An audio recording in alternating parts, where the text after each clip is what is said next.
La tulhikum amwalukum wala auladukum an dzikrillah. Jangan sampai hartamu itu menyebabkan kamu tidak mampu hadir memenuhi panggilan Allah. Jangan sampai gara-gara pekerjaanmu sebagai petani, sebagai pemilik kebun besar, padahal engkau mendengar suara azan jauh dulu sebelum urusan, ada sedikit hal yang tidak begitu nyaman di tengah-tengah masyarakat hari ini. Tapi itu sebenarnya tidak menjadi problem besar, karena Al-Quran juga sudah mengatur bahwa watelhu bacut tergelincir matahari masuk waktu zuhur, satu bayang lebih masuk waktu asar, terbenam matahari di sore hari, itu menandakan masuk waktu maghrib, hilang syafa' yang merah, berarti kita masuk waktu Isya. Keluar fajar di pagi hari, itu menandakan waktu subuh sudah tiba. Andai pun azan betul-betul hanjit pakai pengeras suara, kita tetap ada wade yang kata depan.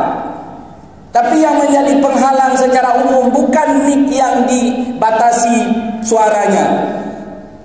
Setiap masjid punya pengeras suara, tapi rata-rata mungkin pengeras suara kita itu mampu menembus dinding-dinding rumah umat, bahkan sampai dalam WC sekalipun, tapi sulit menembus hati umat pada kebanyakan. Dan ini fakta, tapi kita berpura-pura seakan-akan ini samar-samar.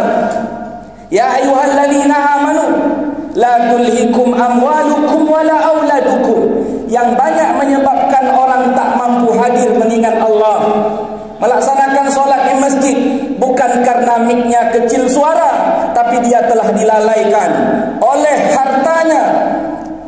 Amwalukum wala auladukum, urusan anak, urusan keluarga telah menyebabkan banyak orang meninggalkan mengingat Allah yang utama, yaitu salat terutama sekali. Dan ini disampaikan oleh Allah. Bukan di sini khatib sedang pro atau kontra dengan sesuatu, tidak. Suara azan adalah suara syiar, dan ini memang banyak hadis yang menyampaikan di saat azan berkumandang maka setan akan lari terbirit-birit. Itu ada hadis.